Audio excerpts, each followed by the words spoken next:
मेरे पास है दो पासपोर्ट, एक है ईसीआर और दूसरा है ईसीएनआर। और आप लोगों का सवाल होता है कि ईसीआर और ईसीएनआर में क्या फायदे हैं तो क्या नुकसान है। बहुत से ऐसे कंट्री है कि ईसीआर पासपोर्ट को बैन कर रखा है, उस कंट्री में ईसीआर पासपोर्ट वाले नहीं जा सकते हैं। अगर आपके पास भी ईसीआर पासपोर्ट है तो आप उसे ईसीएनआर में कन्वर्ट कर सकते हैं, वो भी विदाउट 10th की सर्टिफिकेट के।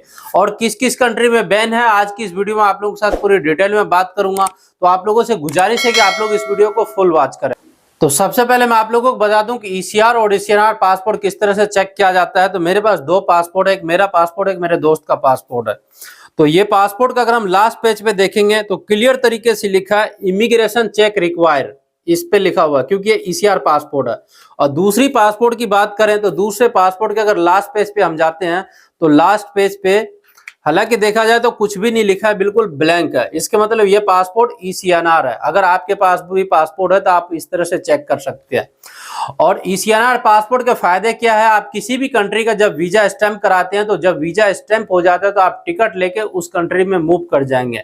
जो भी रिक्वायरमेंट डॉक्यूमेंट होगा, जहां से भी आप वीजा स्टैंपिंग कराते हैं, जो भी कंसल्टेंसी है वो आपको फाइल बना करके दे देगा।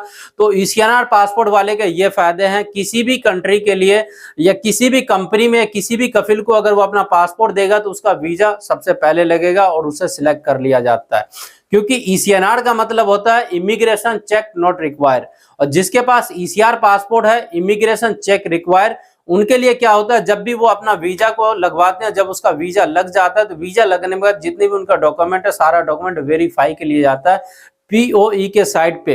यानी इमिग्रेशन के लिए वो अप्लाई करता है, इमिग्रेशन 5 से लेकर के 20 दिन के अंदर में उसका इमिग्रेशन क्लियर होता है। इमिग्रेशन का जो फीस है वो अराउंड गवर्नमेंट का फीस है 200 रुपए के आसपास। आप किसी भी कंसल्टेंसी को आप बोलते हैं कि मेरा ईसीआर पासपोर्ट है तो ईसीआर के नाम पे वो कम से कम 10,000 रुपए आपसे एक्स्ट्रा चार्ज कर लेता है। और उसके बाद बहुत सी ऐसे कंपनी है या कफिल है ईसीआर पासपोर्ट को एक्सेप्ट नहीं करता है, क्योंकि उसे लगता है कि भाई ईसीआर पासपोर्ट है तो ये अनपढ़ आदमी होगा, ये पढ़े लिखे नहीं है और उसे पढ़े लिखे की जरूरत है। और ईसीआर पासपोर्ट को लेकर के थोड़ा मैनुअली भी वर्क करना पड़ता है और उनमें थोड़ा टाइम भी ज्यादा लग जाता है, इसलिए ईसीआर पासपोर्ट को कोई भी कंपनी या कफिल एक्सेप्ट नहीं करता है। अगर आपके पास भी ईसीआर पासपोर्ट है तो आप उसे ईसीएनआर में कन्वर्ट करा सकते हैं विदाउट 10th की सर्टिफिकेट का। जिसका ईसीआर पासपोर्ट है ये 18 कंट्री में अगर वो वर्क के लिए जाते हैं तो उसे इमिग्रेशन कराना बेहद जरूरी है। और 18 कंट्री के अलावा अगर वो किसी और कंट्री में जाना चाहें तो उनके लिए नो एंट्री है। जो 18 कंट्री है सामने आप लोगों को डिस्प्ले पे देता हूं, मैं आपको नाम भी बता देता हूं। फर्स्ट है Saudi Arabia, Dubai, UAE, Qatar, Kuwait, Bahrain, Oman, Afghanistan, Indonesia, Iraq, Jordan, Lebanon, Libya, Malaysia, Sudan, Syria, Thailand, South Africa, Yemen. ये 18 कंट्री है। अगर इस कंट्री में आप वर्क के लिए जाना चाहते हो और आपका पासपोर्ट ईसीआर है यानी इमिग्रेशन चेक रिक्वायर है तो आपको मैनुअली इमिग्रेशन कराना होगा। आप इसी कंट्री में जा सकते हो, बस इसके अलावा आप किसी कंट्री में नहीं जा सकते हो। और आप लोगों का सवाल होता है कि इन 18 कंट्री में से किसी भी कंट्री में मैं 1 साल रहा हूं, किसी कंट्री में 2 साल रहा हूं, तो किसी लास्ट कंट्री जो वहां जाके मैं अपना पासपोर्ट को चेंज करा सकता हूं ईसीआर टू ईसीएनआर, तो ऐसा नहीं हो सकता। किसी एक कंट्री में आपको कम से कम 3 साल तक स्टे करना, जरूरी नहीं है लगातार। बीच में अगर आप 3 साल के दौरान 2 बार 3 बार छुट्टी भी चले गए तो कोई प्रॉब्लम नहीं है, पर 3 साल तक स्टे होना चाहिए उस कंट्री में, फिर आपका पासपोर्ट ईसीआर से ईसीएनआर में कन्वर्ट हो जाएगा आसान तरीके से। अगर आप उस कंट्री में 3 साल रह करके गए हैं अब इंडिया में, तो इंडिया में भी अपने पासपोर्ट को आप चेंज करा सकते हैं, जो पुराना पासपोर्ट है वो दे करके, क्योंकि उसमें एंट्री और एग्जिट का स्टैंप लगा है, वो लोग उनसे कैलकुलेट करके आपका पासपोर्ट को चेंज कर देगा। अगर आप लोग इंडिया में हैं और आपके पास 10th की सर्टिफिकेट है तो आप 10th की सर्टिफिकेट के बिहाफ पे आप अपना पासपोर्ट को ईसीएनआर करा सकते हैं।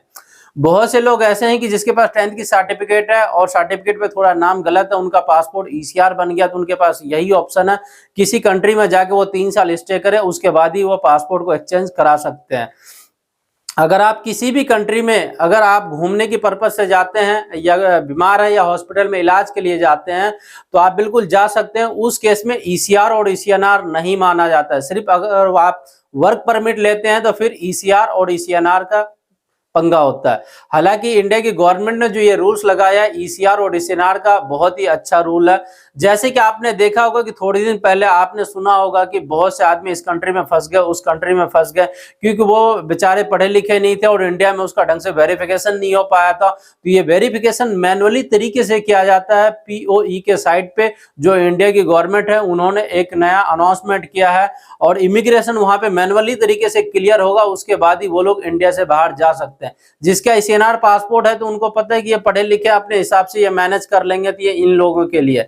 हालांकि ये जो भी अपडेट आया था, मुझे लगा कि आप लोगों को पूरी डिटेल में बताना चाहिए, और आज जो मैं आप लोग पूरी डिटेल में बताऊं, आप लोग मुझे कमेंट करके जरूर बताइएगा कि ये वीडियो आपको कैसा लगा। अगर और भी आप लोगों का कोई सवाल है तो आप मुझे कमेंट कर सकते हैं। तो मिलते हैं आप लोगों से किसी नेक्स्ट वीडियो में और किसी नेक्स्ट अपडेट में के साथ, तब तक के लिए खुदा हाफिज।